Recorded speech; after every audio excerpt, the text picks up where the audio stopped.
He's angry. He's so angry, yeah. He's pissed off, but he still acts in love. And that's a challenge to us. So what are we to do with that knowledge? So we are told to walk in love specifically. And what do we mean by love? We mean by Christ-like love that God gives. So if you go to Ephesians chapter 5, these are the first two verses. Therefore be imitators of God as beloved children, and walk in love, as Christ loved us and gave himself up for us, a fragrant offering and sacrifice to God. Loads of people would say, "Oh, yeah, I love people. I love people," but like, I think I'm a good when you- guy. I don't hurt people. I like people. People are cool. Yeah, these kind of people.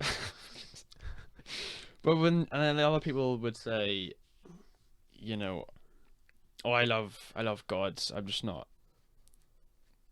I just don't agree with the stuff he says or did, or we're not on the same good terms now or something." But this is what it says to walk in love.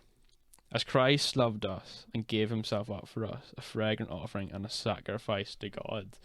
I know we live in a Western society and those words are probably a bit numb. We're a bit numb to those words. What does it mean to imitate Christ? Christ died on a cross, for goodness sake, for the church. Yeah. People later in this later in that chapter mentions like love your wife as Christ loved the church, and people be like, "Oh, that's not fair. Why do the guys get to be like Christ?" You're like, is that a cup you want to drink from? Like, do you know what that means? Yeah.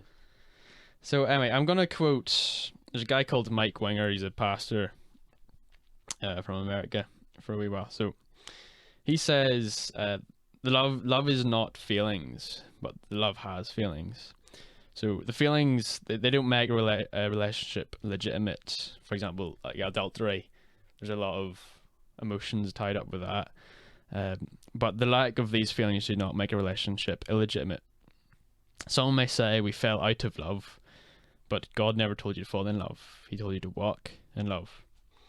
So back to what you said earlier, you can choose love. Love is always a choice. It's not a spontaneous emotion, uncontrolled. There are like these are but romantic feelings, also not to be pushed aside in importance, but they're only the icing on the cake. They're not the actual cake itself, you know. So in that video of Mike Winger, he told a story about a Christian counselor and a husband. So the husband went to this counselor and he said, "Counselor, the love is gone. The romance is dead. It is but a distant memory. What am I to do?" And the counselor says, you're called to love your wife." And the husband said, "Well, you don't understand. It's like she's not my wife. It's like she's my neighbour. We just happen to live in the same house." And the counselor says, "Well, you're called to love your neighbour." And the husband said, "You don't understand. It's like she's not even my neighbour. It's like we're strangers. It's like I don't even know her." And the counselor says, "Well, you're told to love strangers." And the husband says, "No, you don't understand. It's like she's not even a stranger. It's like she's my enemy. It's like she's undermining everything I do. It's like she's my enemy. It's like she's against me." And the counselor says, "Well, do you know what the Bible says about your enemy?" And it really just drives home. It's like that's what it means to have Christ-like love. It's to have love that isn't based on anything exterior. Do you know what I mean? Like in modern society, we've strayed away from this biblical understanding of the male role in marriage.